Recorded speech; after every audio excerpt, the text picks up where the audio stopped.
A very good morning to all the students of class 12th political science to the online classes here.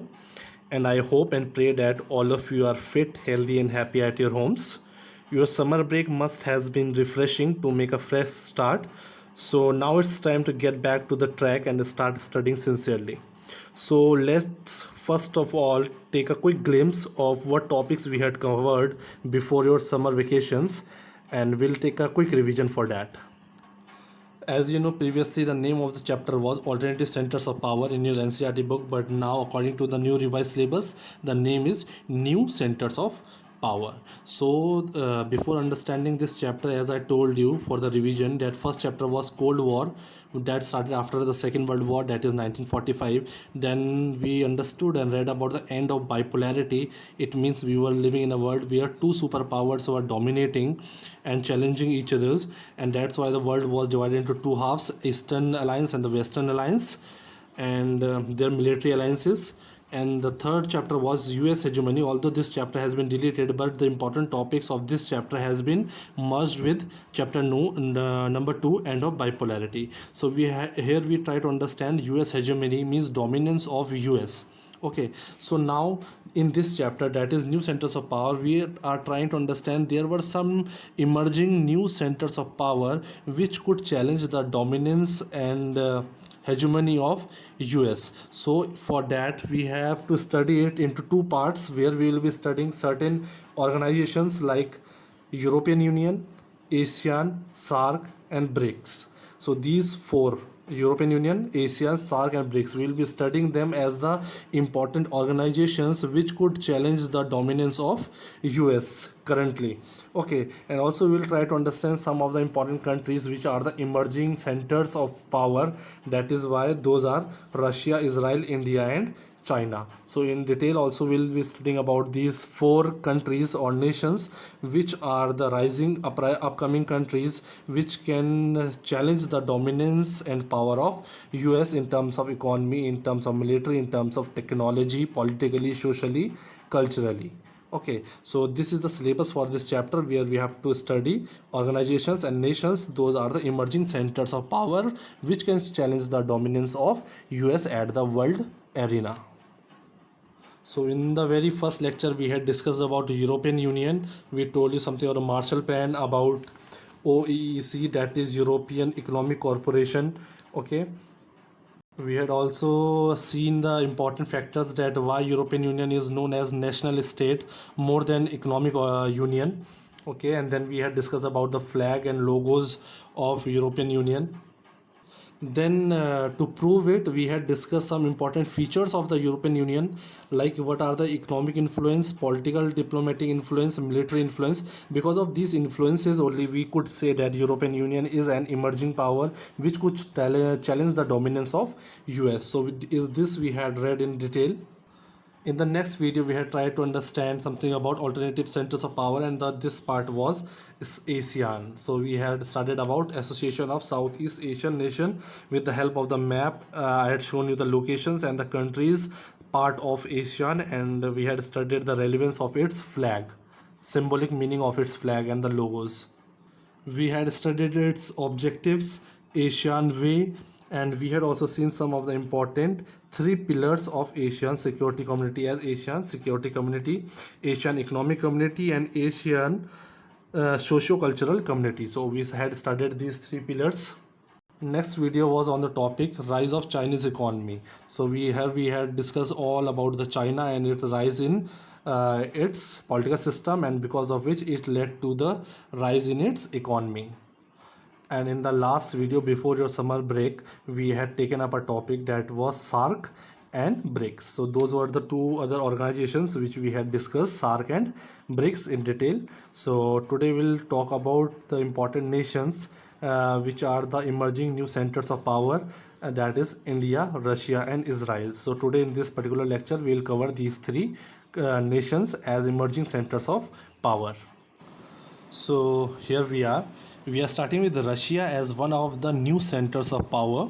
Okay, and this is going to be easy for you to understand, as in chapter number 1, that is Cold War era, and the second chapter, that was the end of bipolarity. In that we had been discussing regarding USSR, and as you know, Russia was one of the most dominating country and a member of USSR, and also the successor of USSR after its disintegration.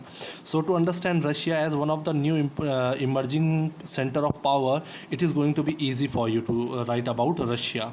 So there can be direct questions, that how can you say that Russia is a new emerging center of power which can challenge the dominance of US in terms of its economy, in terms of its military, technology, trade. Okay, so here let's start about Russia, some of the important notes, and these are the same notes which I have already forwarded you in the group, in the WhatsApp group, where I had sent you the syllabus, and along with the syllabus the same notes have been already attached, so you must go through them. So if you will study about Russia, India, Israel as important nations or the new centers of power, we will have unlimited data to write and to understand about this topic. But we have been given certain content, and we'll only focus on the content which CBSE has provided us. So I have noted it down it here, and you also have it in your notes. So Russia has been the largest part of the former Soviet Union even before its disintegration. So as we know, before the disintegration, Russia was already the dominating nation and one of the biggest nation in terms of its area. So after the dissolution of the Soviet Union, so after the disintegration, which started from 1980s period, and it lasted to the early 1990s. So this is the complete phase where we saw various different causes and factors, various factors which led to the disintegration of USSR. So these are the years they have given. This is the time period where we saw that USSR becoming weaker and weaker day by day. There are various factors which we had already covered. So Russia emerged as a strong successor, and we know after the disintegration of USSR, the only successor was Russia of US, and the full form of USSR is Union of Soviet Socialist Republic. Russia's GDP is currently 11th. So now, apart from the general information, there are some data which you need to remember. Russia's GDP is currently 11th in the world. So its gross domestic product is 11th at the world level. Russia has reserves of, so in terms of its resources, natural resources, as we had discussed this also, as it is having the highest area, so much of area is covered by Russia. That is why it is having access to many natural resources, oil, okay, and natural resources, minerals. Russia has reserves of minerals, natural resources, and gases. This adds to its strong economy, and also it is not dependent for the natural resources on the other states. So this adds to the power of USSR. In addition, sorry, we were here, makes to its powerful country in the global world. In addition, Russia is a nuclear state. We also know that Russia is a nuclear state. As a successor of USSR, all the nuclear states were handed over to Russia. Russia is also a permanent member. This is an important point. Russia is one of the permanent member of United Nations Security Council, that is called T5. So that is why it is most influential country, as it is also a permanent member of our United Nations Security Council.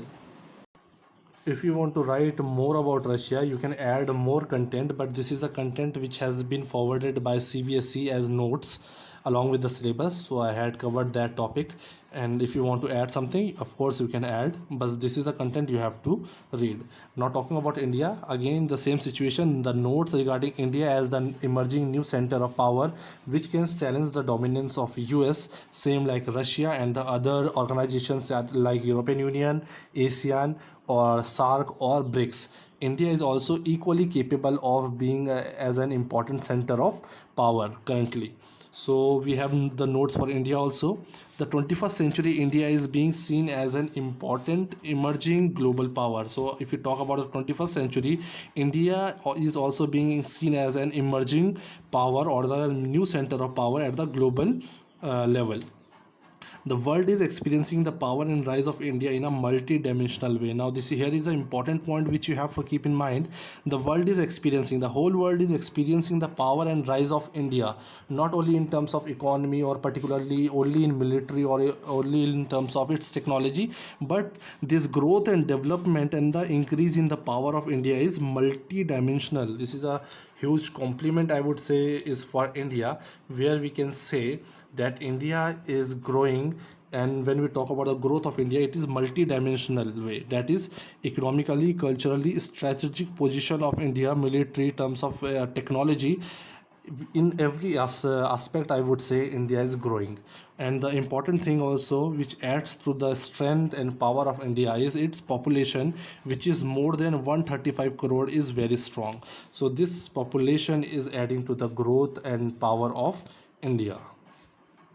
Now moving forward and looking into some of the important data here from an economic perspective, if we look at the growth of India as a new center in terms of economic, we would say targeting the goal of $5 trillion economy. So this is a goal and target of India, to achieve $5 trillion economy, a competitive huge market, an ancient inclusive culture, and 200 million people of Indian diaspora. So these are some of the important points which are adding to the power and strength of India. And if you see, around 200 million people of India diaspora are spread across the world, because as you know, you will find in every country, you will find some of your relatives, some of your friends, or someone of your neighbor, they are in the outside world. So globally Indians are spread. So around 200 million people of Indian diaspora are spread across the globe, impart distinct meaning and silence to India as a new center of power in the 21st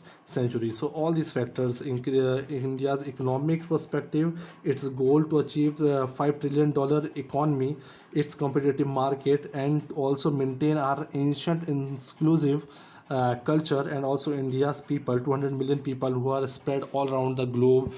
This is adding to the power and strength of India in the 21st century. Okay. And also from the strategic perspective, the military of India is self-sufficient. So if we talk about the strategic position perspective of India, India's military is self-sufficient with indigenous nuclear technology, making it a very another nuclear power. As we know, our military is technological well capable in the current scenario, and also we are a nuclear power now.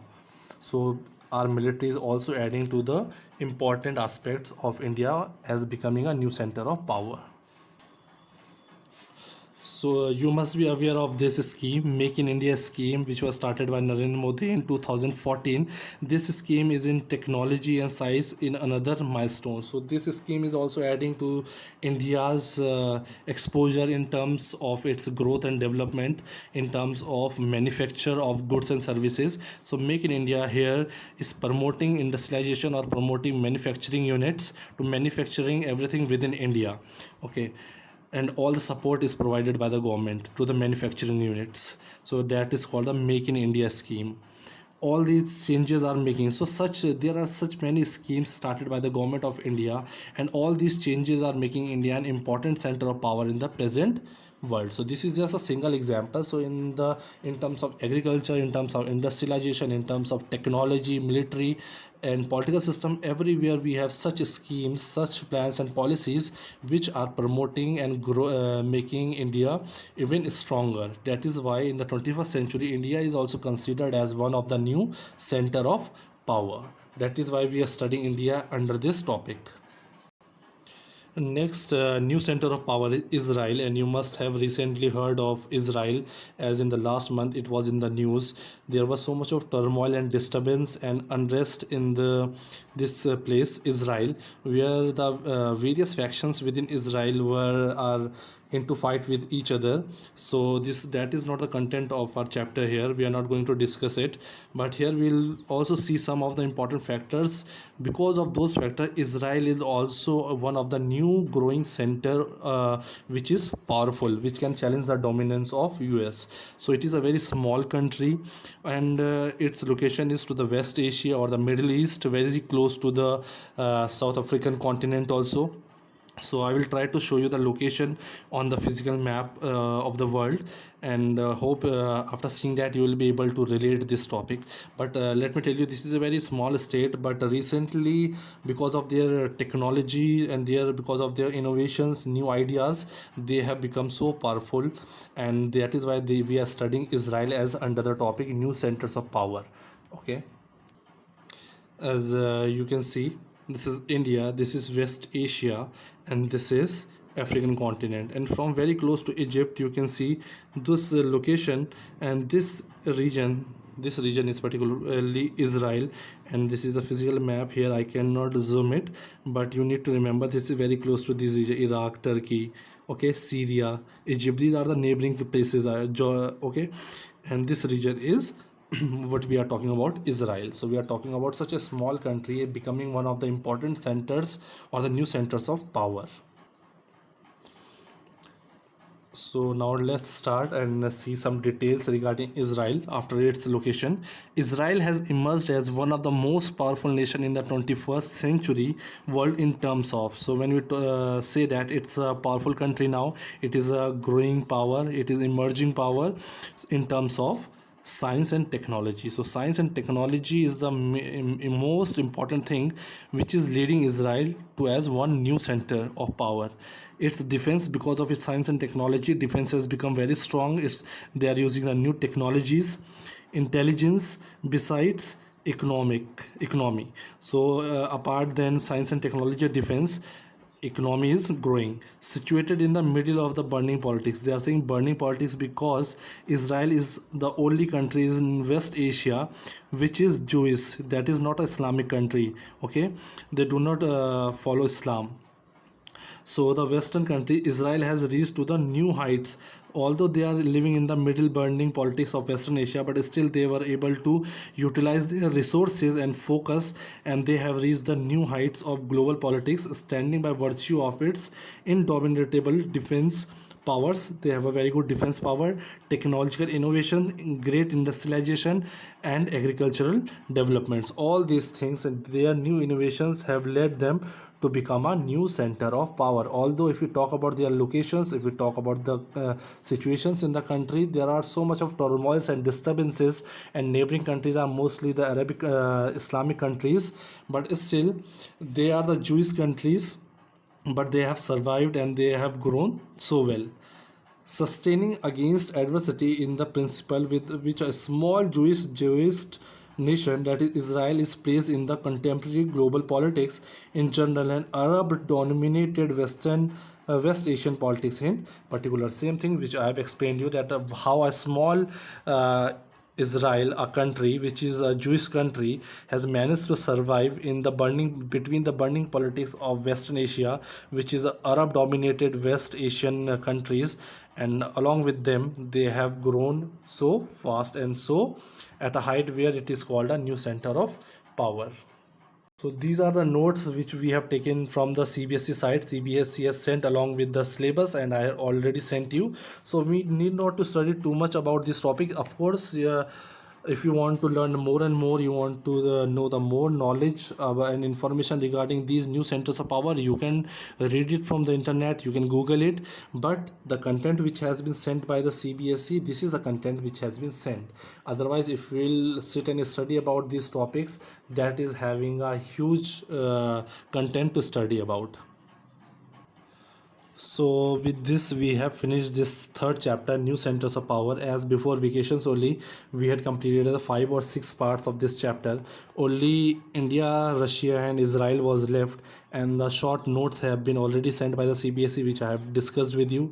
If you want to read more, you can read more, but this is the important content which I have already explained to you, and notes you are having with yourself. So after understanding this chapter, and almost 90% chapter we had already finished before your vacations, and now we'll be from the next lecture I will be starting the new fresh chapter. But if you look at these questions, I hope you will be able to answer these questions. Discuss the factors which led to the formation of the European Union. So now you have to write down the factors which have been important, which led to the formation of the European Union. Define ASEAN. What steps should be taken to strengthen it? First, you have to define what do you understand by ASEAN. You have to mention the members, their features, their objectives you can write. Then what can be the steps taken to strengthen it? What are the factors responsible for the rise of Chinese economy? What were the factors responsible for the Chinese economy? We have discussed that. European Union is considered highly influential regional organization in the economic, political and military fields. How? Elaborate. It means you have to write the content which we had studied about the three important features of European Union: economic features, political features and military and diplomatic features of this European Union, and describe India's relationship with ASEAN. So these are some of the questions which you can do. So I will be assigning you certain questions which you will have to do it in your political science notebook.